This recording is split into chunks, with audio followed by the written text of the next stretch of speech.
Okay mga kababayan, Chris Ulo po at welcome back po ulit dito sa ating YouTube channel. Okay mga kababayan, mga kanalis, pag-usapan ho pa rin natin, update ho tayo sa ginawang paninira, ginawang kainsultuhan, pambabastos ni Senadora Amy Colaong. Amy Lacson, Amy Marcos, mga kababayan. Dito ho sa ating Pangulong Bongbong Marcos na kung saan nagsalita ho dyan sa peace rally ng INC or Iglesia ni Cristo dyan ho, nakaraan sa Luneta Park. Na kung saan ito hong si Senadora Amy Marcos ay siniraan, pinaratangan ho. Sinira ho itong si Pangulong Bongbong Marcos sa isyong ito raw si Pangulong Bongbong ay gumagamit ho ng pinagbabawal na gamot.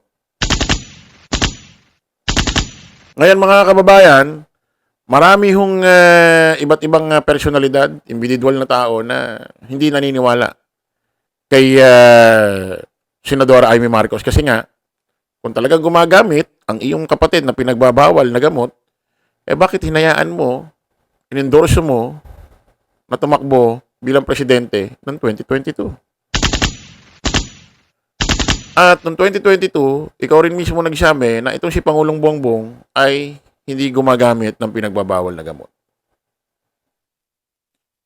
At may isang Zoom interview, hindi ko lang alam kung 2024 yan or 2025, na kung saan itong si Daryl Yap, kasagsagan ho, yan ang ginagawang paninira ni Gagang Baliw na Maharlika na wala naman love life. Dito kay Pangulong Bongbong Marcos about ho doon sa pulbo video. Doon ho sa Zoom interview na may iba't ibang individual, ang pinaka-main host ho si Daryl Yap at ando doon ho si Senadora Amy Marcos. Ganito ho tinanong ni Daryl Yap si Amy Marcos. Manang Amy, ano masasabi mo sa sinasabi ni Maharlika na itong kapatid mo na si Pangulong Bongbong Marcos ay gumagamit ng pulburon at may pulburon video? Ganito ho ang sagot ni Senadora Amy Marcos. Saan naman yan? Saan naman nangyari yan? Hindi totoo yan. Sa tinagal-tagal kong kasama ang aking ading, wala pang nangyaring ganyan. Tapos ito, bigla na lang hong si Senadora Amy Marcos dyan ho sa Luneta, dyan sa Luneta Park sa ginawang peace rally ng INC, may bit-bit hong script. At pinaratangan, sinira ho ang First Family, First Lady Lisa Marcos, at itong si Pangulong Bongbong Marcos especially, na gumagamit daw ho ng pinagbabawal na gamot. At ang nakakatawa pa, ito rin mag-asawang ito, si Pangulong Bongbong at Lisa, inaalok din daw ang mga anak na gumamit ng pinagbabawal na gamot. Grabe, masyado na exaggerated yung mga ganong linyahan, galing ho kay Gagang Baliw na Maharlika na walang love life. At may sinabi pa rin sa part na yon itong si Senadora Amy Marcos na kung saan, pag nagpa-party-party raw, itong si Pangulong Bongbong dati, yung mga bodyguard or kanilang mga private security, at siya, nililinis pa raw nila. Sila pa raw ang naglilinis ng pinagpartihan ni Pangulong Bongbong at ng kanyang mga kaibigan. Eto na mga kababayan, sa unang pagkakataon, meron hong lumabas na kung saan ay lumalabas parang halos kapamilya na nila ito. Itong tao, itong lalaking ito, na kung saan nagtatrabaho sa kanila sa loob ho ng ilang dekada. Bilang isang private, bilang bodyguard. At siya ho ay 81 years old na. Pero hanggang ngayon ho, nagtatrabaho pa rin ho sa pamilya Marcos. Gano'n na ho katagal. Lumabas at nagsalita na ho at hindi ho nakatiis na kung saan sinoplak at pinasisinungalingan ho yung mga ginawang pahayag, paninira ho ni Senadora Amy Marcos dito ho sa First Family, kay Lisa at kay Pangulong Bongbong Marcos. Pakinggan ho natin mga kababayan. Ito po si Sir. Mo, Senadora, hindi ako dapat magsalita. Pero parang nasaktan ang dibdib ko yung sinabi mo kay Master Bunget, now PBBM. Hindi ko kalain na sisirain mo yung kapatid mo. Kadugo mo yan eh. Hindi ko kalain, ma'am. Unang-una po, dapat ikaw ang head ng family kasi ikaw ang panganay. Ngayon ko lang nalaman po na nag-ibang pagkaugali mo. Hindi ko akalain po, baka nahagip ka ng mga malalang typhoon. Ang nasaktan po ako, yung sinabi mo, malala. Hindi naman totoo yan eh. Kilala ko yan si Bungit. Kilala ko kayo. Kilala ko si Irene. Kilala ko si yung bunso, si Miss Amy. Sana po, isipin nyo naman mabuti po. Kapatid mo yan. Kadugo mo yan. Eyewitnesses. Kayong tatlo, napakasayanan ninyo noon. Nung bata pa kayo. Napakasaya. Hindi ko akalain na ganito ang nangyari. Hindi ko alam kung anong nangyari. Baka na bagyo, baka na typhoon Uwan ka, na typhoon Yolanda ka. Pero sana ma'am, wag naman ganyan para itinuturing ko na kayong yung mga anak ko. I am 81 years old na po na naglilingkod pa rin sa pamilya ng Marcos hanggang ngayon. Huwag kayong magagalit po. Itong mensahe ko para sa inyo po. Kasi mas matanda ako sa inyo, I consider myself as your stepfather kung tutuusin. Advice ko lang, ma'am, mahalin mo yung mga kapatid mo. Ako rin, panganay ako sa pamilya, ma'am. Siyam kami magkakapatid. Pero hindi kami nagsisiraan. Mag-Vicks Inhaler. Excuse lang po, may ads ha. Anytime, anywhere. Vicks Inhaler. As a mom, I can care for them when they're sick or protect them from harmful germs. Yan po may ads. Kailangan kumita nito mga kababayan. With complete 10 germ protection. Unlike another antibac soap, it protects against 10 types of harmful germs. Bakit ka patataya sa iba? Okay. Kung pwede mong takpan yung kapatid mo, takpan mo.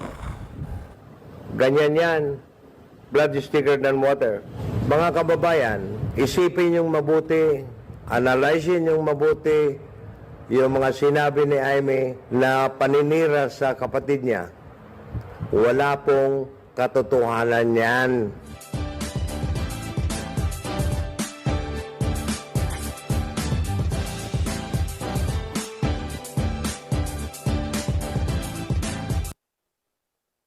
Halos 24 hours tayo nagsasama sa isang bahay.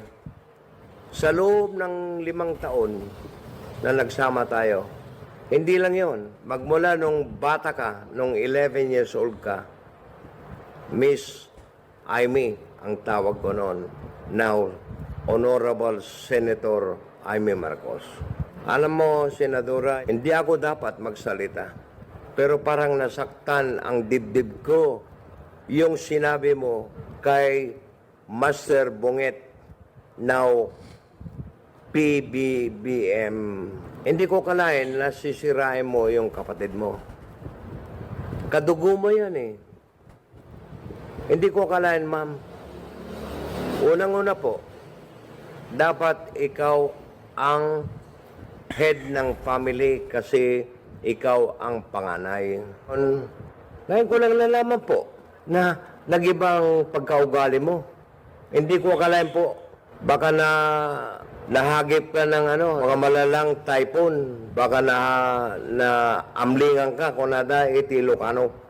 Ang nasaktan po ako, yung sinabi mo, malala. Hindi naman totoo yan eh. Kilala ko yan si Bungit.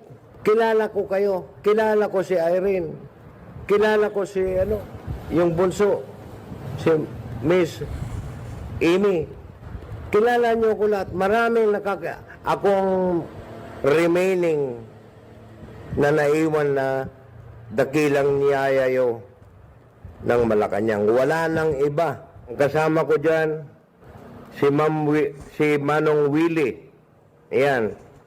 Si June Baris. Ayan ang mga original na nagmamahal talaga ng tapat sa inyo. Ngayon, kung naalala nyo, tuwing election po, nung tumakbo ka ng senador, noong 2019, nag-resign ako sa trabaho ko sa Amerika para tutulungan kita, and you hire me as political security na nagkampanya sa inyo. Maski wala akong sweldo, hindi ko nagreklamo. Yan ang pagmamahal po. Hindi ako mukhang pera. Sana po, isipin nyo naman mabuti po. Kapatid mo yan. Kadugo mo yan. Eyewitnesses. Kayong tatlo, napakasayanan ninyo noon. Nung bata pa kayo. 5 years old si Irene. 8 years old si Bunget. 11 years old ka, ma'am. Napakasaya ninyo nung araw. Napakasaya. Kung saan-saan tayo pumunta, party dito, party dyan. Napakasaya. Hindi ko akalain na ganito ang nangyari. Hindi ko alam kung anong nangyari. Baka na bagyo, baka na typhoon Uwan ka, na typhoon Yolanda ka. Pero sana, ma'am, wag namang ganyan. Ganyan sana. Para itinuturing ko na kayong yung mga anak ko. I am 81 years old na po na naglilingkod pa rin sa pamilya ng Marcos hanggang ngayon. Huwag kayong magagalit po. Itong mensahe ko para sa inyo po. Kasi mas matanda ako sa inyo, I consider myself as your stepfather kung tutuusin.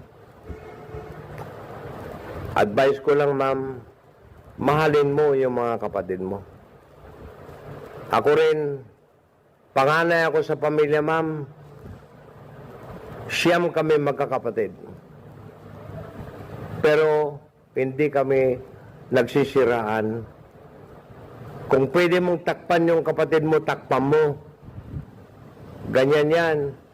Blood is thicker than water. Yan ang sinasabi nila. Mga kababayan na nakikinig, itong kapatid nyo, lolo nyo na nagsasalita, galing po sa puso ko itong mensahe ko para sa kabutihan ng bayan natin. Isipin yung mabuti kung tama yung sinasabi ni Senadora Amy. Mag-isip kayong mabuti po. Kasi parang hindi ko masasabing nababaliw na yata. Ma'am, nababaliw ka na yata. Baka kumain ka ng shrimps. Kasi allergic ka ng shrimps. Alam ko yan. Kaya, mga kababayan, isipin yung mabuti, analyzein yung mabuti, yung mga sinabi ni Amy na paninira sa kapatid niya. Wala pong katotohanan yan. Ayan po mga kababayan, mga ka-analyze ha. Mismong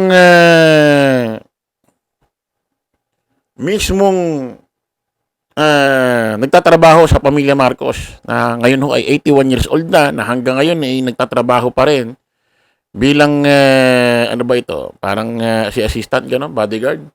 Ilang dekada na ho nagtatrabaho sa kanila, nagsalita na ho na kung saan kilalang kilala niya ang pamilya Marcos, pati itong mga magkakapatid na ito.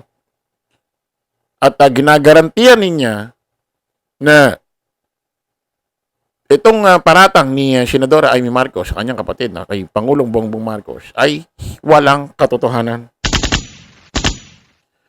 At ang nakakatawa doon, may katanungan kung nababaliw na raw itong si Senadora Amy Marcos. So yun, ako, maraming salamat sa iyo, tatay, ha? At nakasama ka namin, no? Naging ano ka rin, kumbaga isa ka sa mga nakatulong namin para mapagtanggol ang ating Pangulong Bongbong Marcos. Isa kang tawag dito, napakalaga ng sinabi mo, sir, kasi mismong nandiyan ka sa mundo nila, no? Kaya malaking malaking pasasalamat ito sa amin. Nagsalita kayo. Kaya yung mga iba ho dyan, na mga kaibigan pa ng pamilya Marcos at ni Pangulong Bongbong Marcos, sana magsalita ho kayo. At kayo mismo magbigay ng patunay kung ano ugali ni Pangulong Bongbong Marcos at ginagawa ba ito ni Pangulong Bongbong, yung mga ginagawang paninira, paratang itong kanyang kapatid na si Senadora Amy Marcos. Sipin mo pa, kapatid yung binabanggit ko, pero yung asal, hindi asal lang kapatid, ano? Kahit ako nasakta. Ewan ko rito sa taong to, nabalahin nito. Okay mga kababayan, kita-kita ulit tayo sa panibagong vlog. Bye-bye po.